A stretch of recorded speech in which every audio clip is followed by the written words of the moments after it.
Distribuição Europa Filmes do Brasil. Versão brasileira Lipsync, São Paulo. História das religiões. Confucionismo e Taoísmo.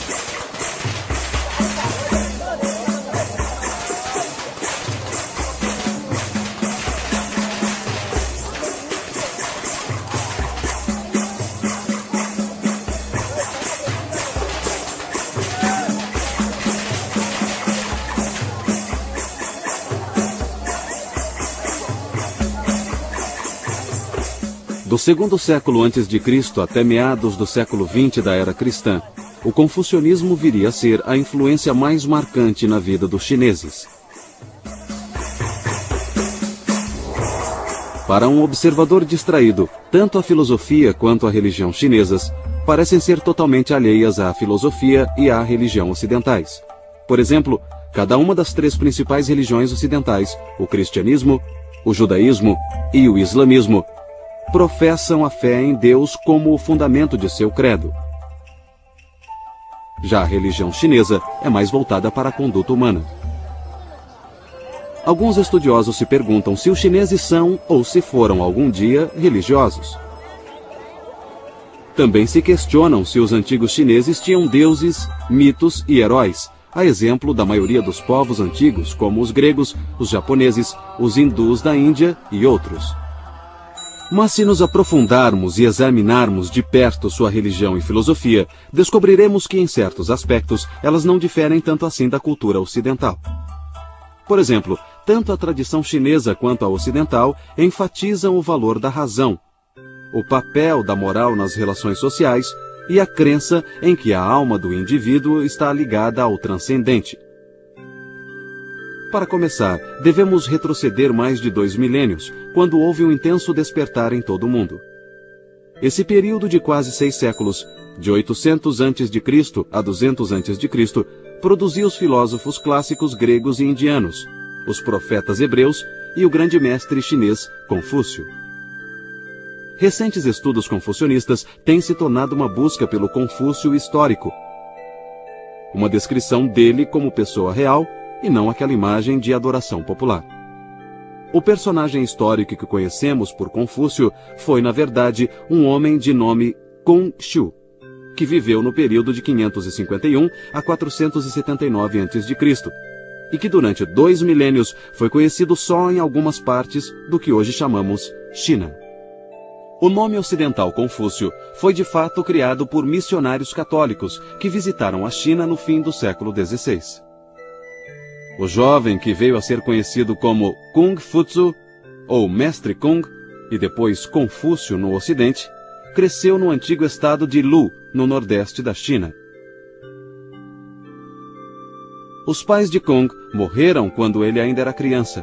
Em certa época de sua vida, ele passou 10 anos viajando e visitou muitos outros estados feudais na busca sem êxito de um soberano que seguisse seus conselhos. Aos 50 anos, Kung Futsu tornou-se um tipo de comissário da polícia em seu estado natal. Foi o mais alto cargo público que ele ocupou e no qual permaneceu por apenas 1 ano. Na velhice, Kung se dedicou mais a ensinar seus discípulos, embora também se ocupasse de música, poesia e conversasse eventualmente com governantes e ministros. Kung sempre se considerou um estudante, embora também se considerasse um professor. Ele afirmava que a ninguém devia ser negada educação, fosse por origens humildes ou parcos recursos financeiros.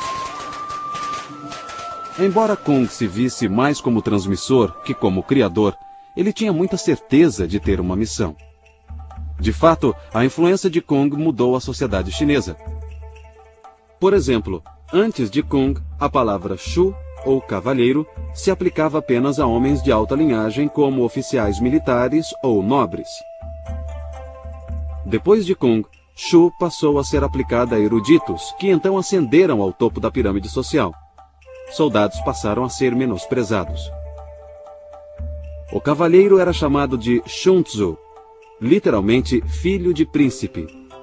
Mas os ensinamentos de Kung mudaram essa conotação de forma que cavalheiro passou a ser alguém de elevado caráter moral. Assim, Kung e outros filósofos humanistas foram precursores de uma nova era de sabedoria ética. Para entender sua originalidade, temos que entender como eram as coisas antes dele. Pesquisas arqueológicas demonstram claramente que os povos da antiga China praticavam sacrifício, adivinhação e rituais primitivos. Há 4.000 anos, nos primórdios da história chinesa, essas práticas eram comuns, e elas se qualificam a ser consideradas religiosas. Os estudiosos discutem se o confucionismo é uma doutrina filosófica, um ensinamento religioso ou ambos. A palavra religião é normalmente associada a religiões institucionais, que geralmente incluem um sacerdócio, um credo e um ritual. Mas o confucionismo não é associado a nenhum sacerdócio, não ensina que um deus ou deuses devam ser venerados e não contempla a possibilidade de vida após a morte. A rigor, o confucionismo não é nem mesmo associado a quaisquer proposições dogmáticas ou credos, mas envolve um sistema de rituais que tem algum significado religioso. É por isso que o confucionismo também pode ser chamado, em termos gerais, de religião. É uma filosofia moral, como são todas as religiões. É um sistema que explica o funcionamento do universo e como o poder e a casualidade são vivenciados pelos seres humanos. No confucionismo, a percepção de poder é algo que se realiza mais internamente e não que se realiza externamente em algumas forças poderosas que precisam ser controladas, precisam ser rogadas, precisam ser uma fonte de felicidade ou de cura. Muitos dos sentimentos que as pessoas têm, como temor e respeito, se satisfazem, na maioria das religiões, através da relação com a divindade. No confucionismo, essas experiências emocionais se realizam nas relações humanas. A principal obra sobre Confúcio, intitulada Os Analectos, oferece uma análise mais profunda da própria autoconsciência de Kung. Demonstra seu apreço por rituais e pela virtude e sobriedade decorrentes deles. A personalidade de Kung tinha claramente uma faceta religiosa, com um profundo respeito pela vontade divina. Os Analectos são um registro das conversas de Kung com discípulos e também a melhor fonte para aprender seus ensinamentos. Mas o confucionismo, como escola filosófica, considera como seus textos especiais uma coleção de livros que inclui desde entretenimento até jornalismo. Esses livros são conhecidos como os clássicos. Na época de Kung, havia 6 clássicos. O primeiro clássico era o Livro das Mutações, também conhecido como I Ching, e era um estudo da interação entre as duas forças cósmicas, Yin e Yang. Essas duas forças não representam meramente opostos. São também parceiras em processos criativos. Elas são vistas em manifestações como passividade e atividade, influências femininas e masculinas, luz e escuridão, e tantas outras. As mudanças são vistas como a interação entre Yin e Yang, princípios opostos que moldam o destino de todas as criaturas e todas as coisas. Hoje, o Livro das Mutações é conhecido no Ocidente como um manual de divinação. E Yin e Yang tornaram-se os símbolos da religião chinesa. O segundo clássico era o Livro da História. Este era uma compilação de documentos históricos que incluía discursos de antigos reis e ministros. O Livro dos Poemas era uma compilação de poesias que incluía canções folclóricas e hinos rituais de maior formalidade. O Clássico dos Ritos incluía uma compilação de rituais chamado Livro de Etiqueta, com as bases da antiga ética do Estado e instruções para organizar a burocracia. O quinto clássico eram os Anéis da Primavera e Outono, uma crônica de Lu, estado natal de Kung. Um sexto clássico, o livro da música, não existe mais. Grande parte dos ensinamentos de Confúcio são princípios morais. Um princípio comum ao confucionismo e à tradição ocidental, por exemplo, é que o confucionismo afirma: não faça aos outros o que você não quer que façam a você, enquanto que na tradição ocidental isso é dito de forma afirmativa: faça aos outros. Então, o que há de comum entre todas as religiões são os princípios morais, e eles são, eu diria, a coluna dorsal dos tratados do confucionismo. O cerne de muitos desses textos clássicos é anterior à época de Kung. Os textos evoluíram no decorrer do tempo e continuaram se expandindo por muito tempo ainda após a morte de Kung. No ano 213 a.C., depois de unir o país pela espada, o imperador Qin mandou queimar os livros. Graças à memória de estudiosos e a poucos fragmentos remanescentes, os textos foram mais tarde recuperados. A dinastia Han, que durou cerca de 4 séculos, de 206 a.C. a 220 d.C., representou uma grande mudança na civilização chinesa. A China tornou-se mais humanista que antes, desenvolvendo um forte interesse por filosofia, história, literatura e política. Em 124 a.C., o governo Han fundou a Universidade Imperial para educar os futuros funcionários do governo nas ideias confucionistas. Para evitar outra desastrosa queima de livros, os escritos clássicos foram então gravados em pedra. Alguns dizem que o grande mérito do confucionismo é revelar o que há de absoluto no relativo. Ou seja, encontra um sentido supremo no caráter moral das relações humanas. Kung pregava uma doutrina de reciprocidade e solidariedade. Ele dizia que qualquer um pode ser nobre se lhe ensinarem os valores certos. E fundou a primeira escola particular chinesa de ensino superior. A escola de Kung centrava-se mais na arte de governar e no aprimoramento das sensibilidades morais dos alunos.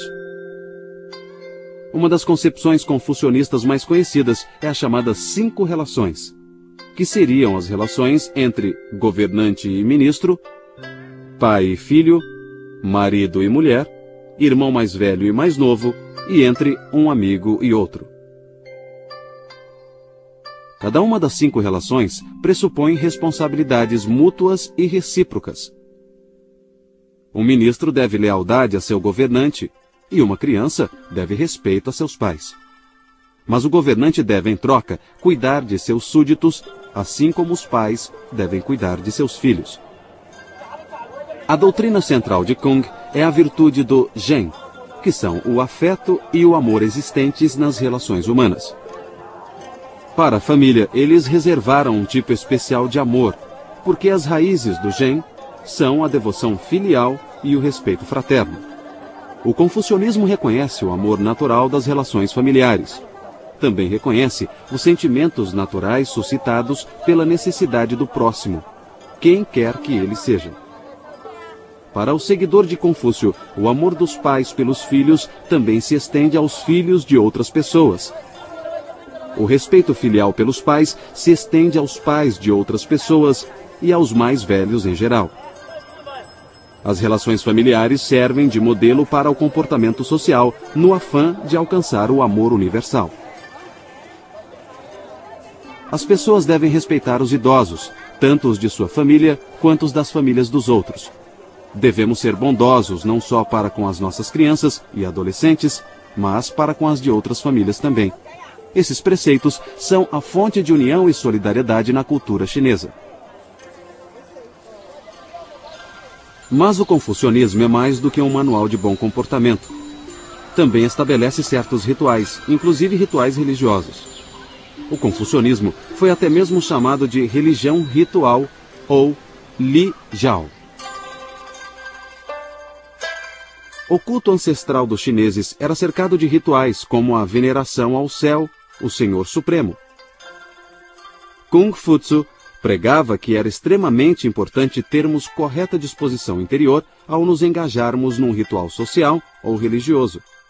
Senão as boas maneiras iriam se tornar mero formalismo ou hipocrisia. O confucionismo requer moralidade racional e um tipo de virtude que produz relações harmônicas e responsáveis com outros seres humanos.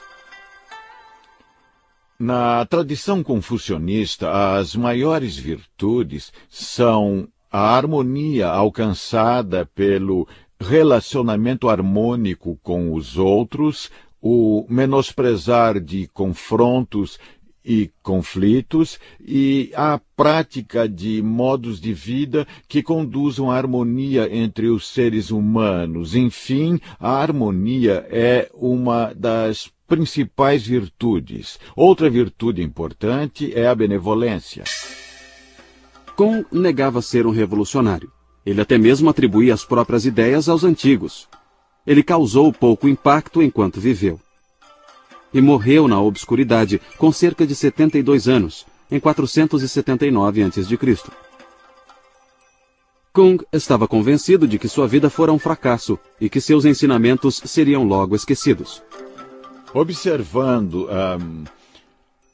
essas tradições religiosas a partir da visão de um antropólogo, a gente se pergunta o que significam essas tradições no que se refere ao comportamento humano. Hoje, os chineses não são conscientes ou mesmo oficialmente confucionistas. No entanto, grande parte dos seus sentimentos e desejos, assim como seu senso de dever, é governada por seu passado.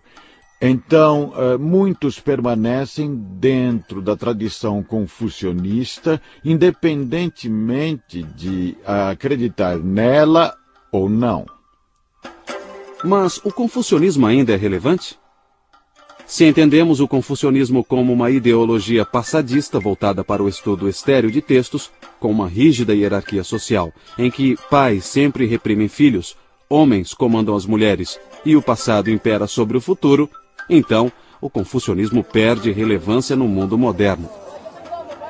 Mas se vemos o confucionismo como uma forte declaração de que toda pessoa é preciosa, de que a grandeza moral é possível, de que as relações sociais são baseadas em valores éticos e o eu permanece sempre aberto ao transcendente, então o confucionismo pode ser a base de uma verdadeira concepção de dignidade, liberdade e igualdade.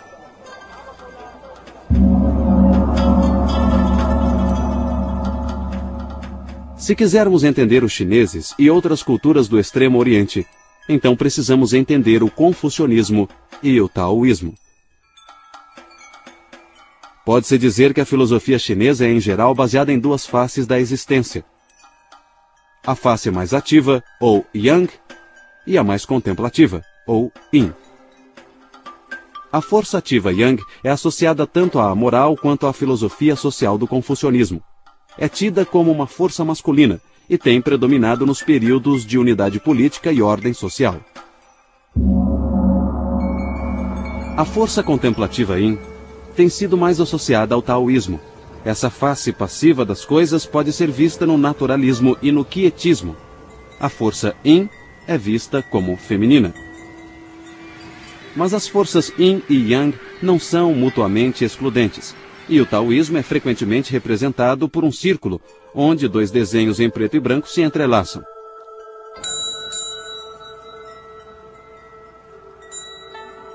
O taoísmo é ao mesmo tempo uma filosofia e uma religião, e às vezes essas duas formas de taoísmo são muito diferentes. O problema é intensificado pelo fato de que todas as escolas de filosofia e religião chinesas usam a palavra Tao, que significa o caminho.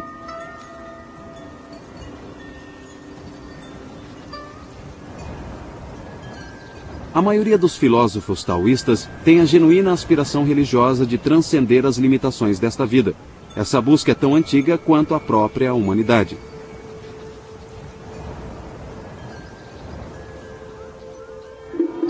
O Os filósofos taoístas também se isolaram do mundo, mas não tanto para escapar ao que há de ruim na vida terrena.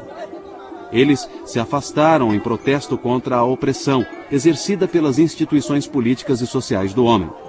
Houve ocasiões em que alquimistas taoístas ganharam favores políticos. Em outros casos, mestres taoístas enfrentaram batalhas políticas tanto contra confucionistas quanto budistas. Mas a maioria tem preferido se manter anônima e reclusa e tem mantido sua crença envolta em mistério. Durante boa parte de sua história, o taoísmo tem sido praticado sob um manto de segredo. A princípio, uma filosofia de reclusos tornou-se uma religião, cujos seguidores têm geralmente buscado o anonimato. Muitos ensinamentos taoístas são formulados através de enigmas, e os seguidores desse círculo esotérico geralmente só revelam seus segredos aos iniciados. Esse manto de segredo só foi retirado recentemente.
A filosofia taoísta clássica está contida em dois textos principais. Um é o Lao Tse, e tem o mesmo nome do seu autor, e o outro é o Chuang Tzu, também homônimo de seu autor.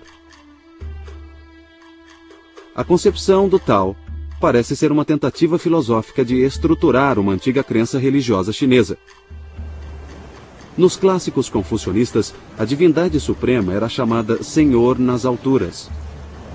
Ao Deus Céu, às vezes, era dado o papel de progenitor ou criador. Mas no Chuang Tzu e no Lao Tse, o Tao é predominante.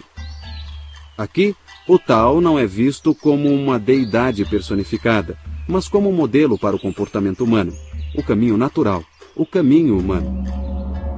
Segundo Lao Tse, o Tao já existia antes do universo.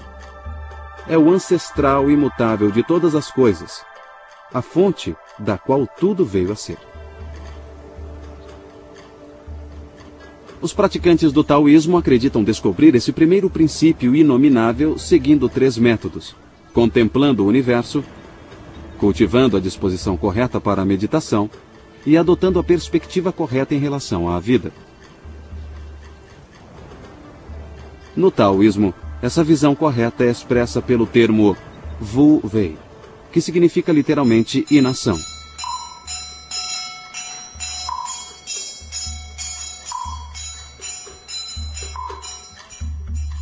Wu Wei não deve ser entendido como ausência literal de ação, mas como agir sem artificialismo, sem exageros e sem apego à ação em si mesma. A parte prática do Lao Tse, então, é viver de acordo com o caminho.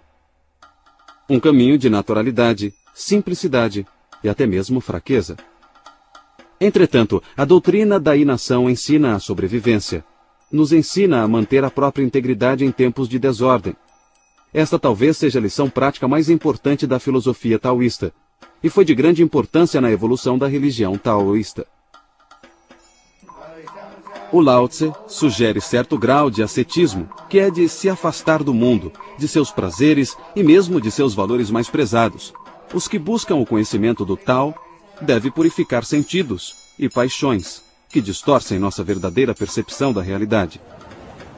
A civilização, então, seria um afastamento do Tao.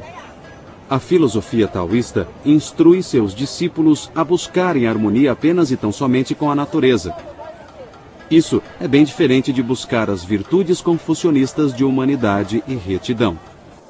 Quando temos conflitos, quando agimos contra alguma coisa, ocorre o que chamamos de desarmonia. Por exemplo, considere um curso de água fluindo da montanha em direção ao mar. Se você colocar nele uma folha, a folha seguirá o fluxo, não haverá conflito. Isso é harmonia. Mas se você tenta fazer a folha voltar, subir a corrente das águas e você a puxar com um barbante ou assoprá-la com a boca, você estará aplicando uma força externa. Isso gera conflito. Você está indo contra a natureza, contra o caminho. Assim, seguir sua própria natureza é seguir o caminho. E isso é harmonia. Para alguns observadores, os ensinamentos políticos do Lao Tse invocam uma volta à natureza tipicamente romântica, mas já se disse que esses mesmos ensinamentos apoiavam autoridades políticas despóticas. Na localidade conhecida como Ma Wang Toi, foi encontrada uma cópia do Lao Tse manuscrita em seda. Datando do século II a.C., esses são os manuscritos do Lao Tse mais antigos de que se tem conhecimento. Outro texto fundamental ao taoísmo, chamado Xuang Tzu, é semelhante ao manuscrito do Lao Tse em dois sentidos. Primeiro, ele diz que o Tao é o princípio central que governa o universo. Segundo, mostra uma total e constante aversão à política. O Xuang Tzu parece uma compilação de ensaios em que há abundância de parábolas, alegorias, paradoxos e imagens fantasiosas. O manuscrito do Xuang Tzu faz uma ardente defesa da liberdade espiritual. Não tanto liberdade em relação a convenções sociais e restrições, mas em relação a limitações mentais. Conclama as pessoas a transcenderem interesses pessoais e preconceitos e prega que a liberdade só pode ser obtida na natureza em si, no Tao.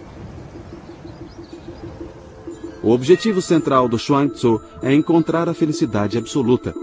Seu autor acredita que, para tanto, precisamos transcender nosso eu para alcançar a perfeita união com o Tao. Essa unificação implica um nível de conhecimento superior, um tipo de sabedoria que está além de todas as distinções entre as coisas, inclusive a vida e morte. Tal discernimento pode ser chamado de conhecimento místico, porque não pode ser obtido pelos meios costumeiros. Paradoxalmente, vem apenas quando esquecemos o conhecimento de tudo, sobretudo o conhecimento do eu. O Xuang Tzu advoga o sentar e esquecer, ou Zhuowang. Também menciona um jejum mental em que o adepto esvazia os sentidos e a mente. Se estudarmos toda a ciência atual, jamais seremos capazes de superar o mundo material e sempre temos alguns enigmas a decifrar e depois mais enigmas a decifrar. Portanto, mesmo se estudarmos a ciência durante milhares de anos, ainda não entenderemos o universo. Mas se você visualizar todo o cosmos a partir da antiga sabedoria da China ou da Índia, você saberá o que se passa, verá que tudo é vazio. É o Tao. É o Tao, é a suprema consciência. A religião taoísta, de certa forma, vem de quando se praticava divinação e leitura de oráculo com ossos. Os sacerdotes taoístas são herdeiros de uma sociedade em que adivinhos e xamãs eram reverenciados por sua habilidade de se comunicar com o mundo espiritual. O mundo do Senhor nas alturas e outros deuses e espíritos. Acreditava-se que os antigos xamãs eram capazes de trazer chuva à terra seca e curar os doentes. A fraqueza humana e as doenças eram associadas ao pecado, ou seja, as coisas que ofendem tanto a consciência quanto a divindade. Os religiosos taoístas também associavam a cura à confissão desses pecados e à busca do perdão e do auxílio dos poderes superiores. Ainda assim, os taoístas sempre deram muita atenção à fisiologia e à farmacologia. E isso trouxe muitas contribuições à medicina chinesa.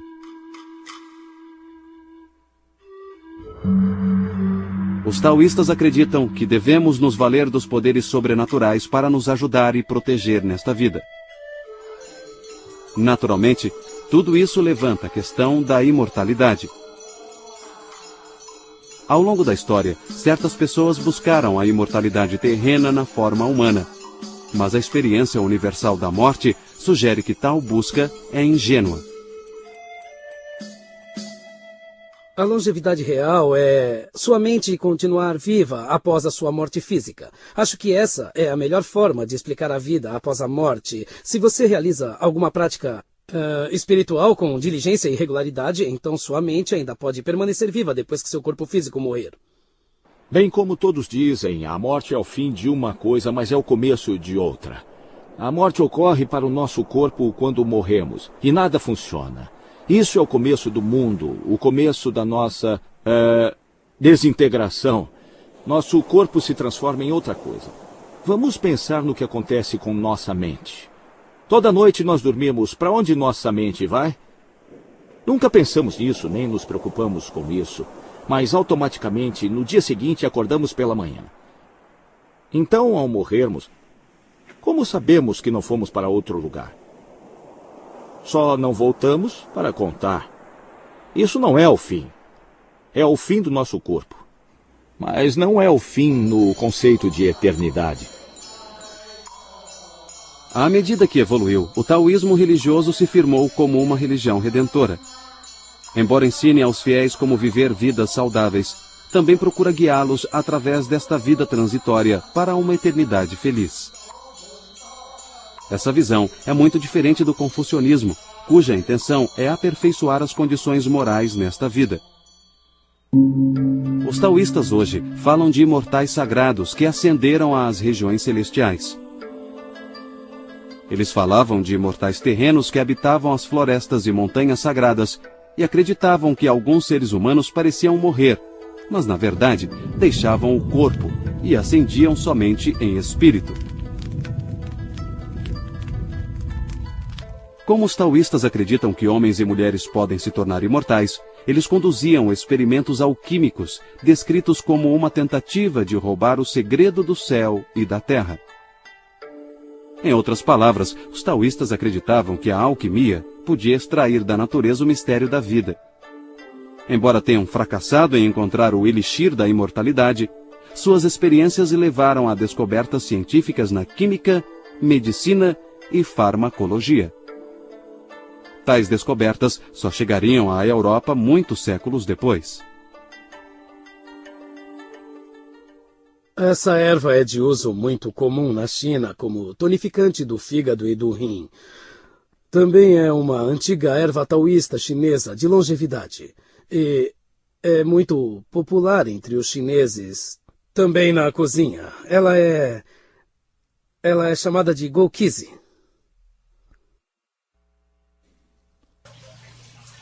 Muitos taoístas se assemelham aos alquimistas da Idade Média.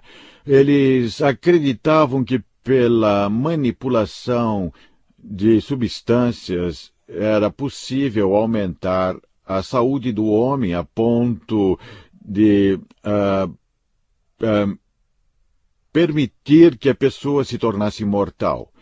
Alguns imperadores chineses usaram sacerdotes taoístas para aumentar sua longevidade. Então, essas práticas passaram a ser vistas como práticas taoístas porque eram realizadas por adeptos do taoísmo. O milagre da alquimia, por assim dizer, seria transformar aquilo que é comum e encontrar alguma coisa que é vista como incomum ou como extraordinário. Isso é alquimia. Ou seja, qualquer coisa fora do comum viria do que é comum. Você torna o comum extraordinário, você torna diferente. Portanto, nesse sentido, tudo que vem da natureza contém o processo alquímico. Você vê as coisas crescerem, você põe uma semente no chão, no solo, e você fornece a ela o terreno certo, a temperatura certa, a umidade certa, e ela crescerá. Isso é alquimia.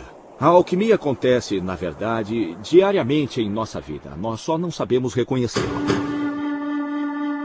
Ao longo da história, os taoístas também cultivaram a vida mortal quando desenvolveram técnicas de cura, de circulação, exercícios de meditação e higiene sexual.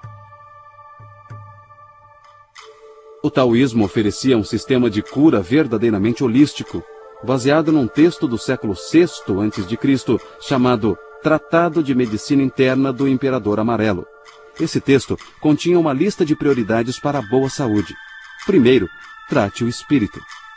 Então, alimente-se adequadamente. Daí virá a cura para o corpo.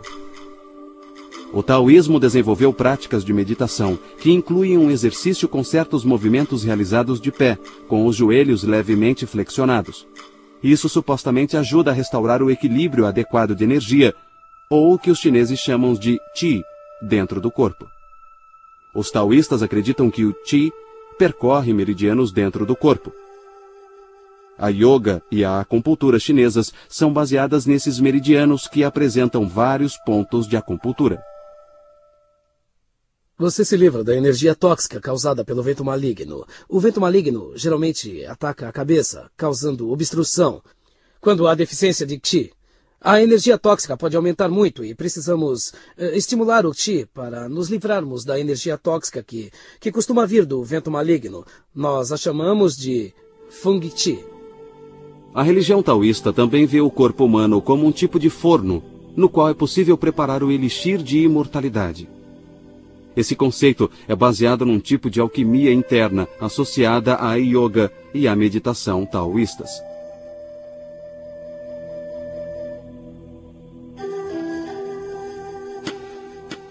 Segundo a teoria que fundamenta esses métodos, o corpo humano é dividido em 3 áreas chamadas campos sinabrinos: cabeça, tórax e abdômen. Cada campo é habitado por vários deuses que dão ao corpo vida e sustentação, e são supervisionados por um panteão de divindades chamado a Tríade Taoísta, ou Trindade. Os taoístas acreditam que a vida é feita de 3 princípios. Esses seriam o sopro, ou Qi, a essência vital, ou Jing, e o espírito, conhecido como Shen. Na meditação taoísta, é preciso concentrar a mente nos órgãos internos do corpo e nos deuses que os habitam. Esses deuses são vistos como emanações diretas da energia primordial no organismo humano. Os praticantes avançados de yoga atingem algo chamado respiração embriônica, imitando conscientemente um feto no útero materno. Esse exercício reconhece a existência de processos metabólicos importantes no interior do corpo. Psicologicamente, envolve a busca por paz interior e a integração da personalidade humana. A suprema atitude taoísta representa o ápice do sentar e esquecer. Uma frase que se refere a certas práticas meditativas na mais elevada tradição mística do taoísmo. Nesse estado mental, símbolos e imagens supostamente deixam de ser necessários. A pessoa simplesmente se senta e esquece. Eu diria que o homem, sobretudo, tem um corpo, tem uma mente. Ele transita entre os dois, entende? Se seu corpo é saudável, relativamente saudável, se sua mente está em paz, então ele pode resolver todos os problemas. E como é que se faz isso? Eu simplesmente diria, Pare com tudo, não faça nada. Não fazer nada significa não criar, não pensar. E o que é pensar? É se preocupar. E o que é se preocupar? Você cria uma situação e acha que não pode resolver. Então se preocupa. Se você não cria a situação naquele momento, você não se preocupa. Se não se preocupa, encontra uma solução. Enquanto na Terra, os aspirantes a imortais devem tentar progredir na meditação e na vida diária. Devem tratar as necessidades mundanas como alimento e roupas, como um meio para atingir um fim a ser usado e abandonado. As pessoas deveriam se desprender dos desejos sensuais. Elas também deveriam eliminar a inimizade e o ódio que prejudica quem o sente. O corpo que envelhece é como uma casa com paredes em ruínas, que logo será trocada por outra. Tudo isso exige total serenidade em relação à vida e morte, doença e saúde, perdas e ganhos, riqueza e pobreza. Em outras palavras, é preciso ir além dos valores e problemas normais da vida mundana e encontrar paz e contentamento em qualquer condição, para se concentrar num objetivo maior.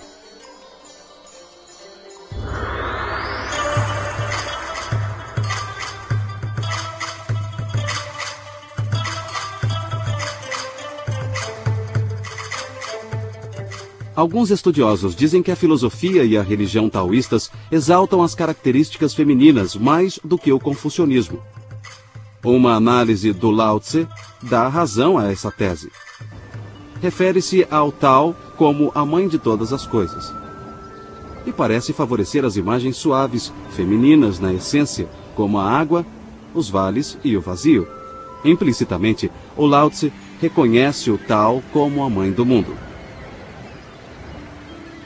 Para os confucionistas, o Tao se refere ao princípio fundamental da filosofia moral.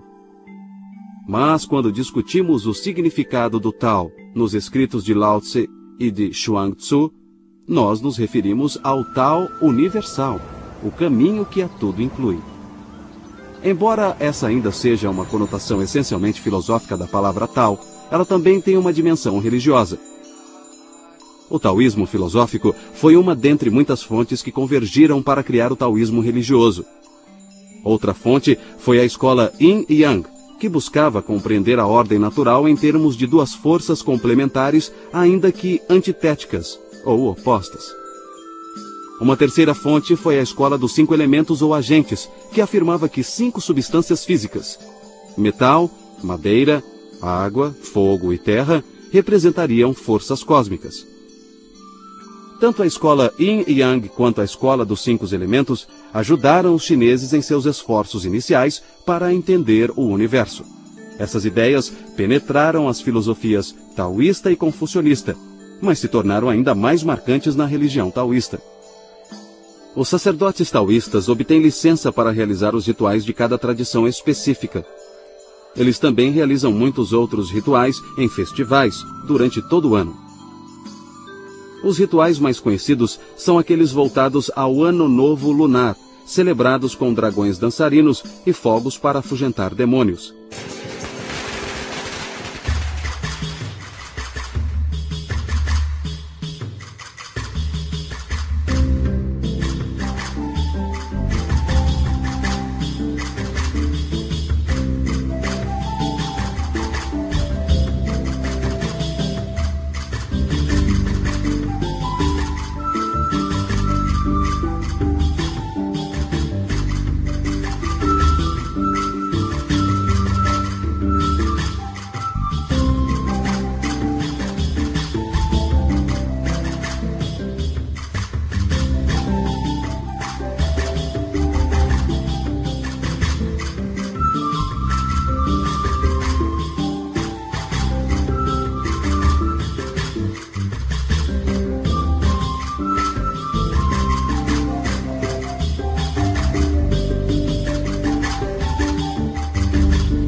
A religião taoísta evoluiu de maneiras diferentes em diferentes regiões geográficas, mas sua mensagem central permaneceu forte e constante durante milhares de anos. É uma tradição que satisfaz e é sensível à necessidade humana de se relacionar com a natureza e com o universo dos espíritos.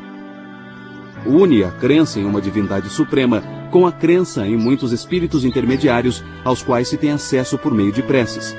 Esses espíritos também se interessam pelo bem-estar mortal e imortal de seus devotos. O taoísmo oferece a seus adeptos a possibilidade de se comunicar com os deuses.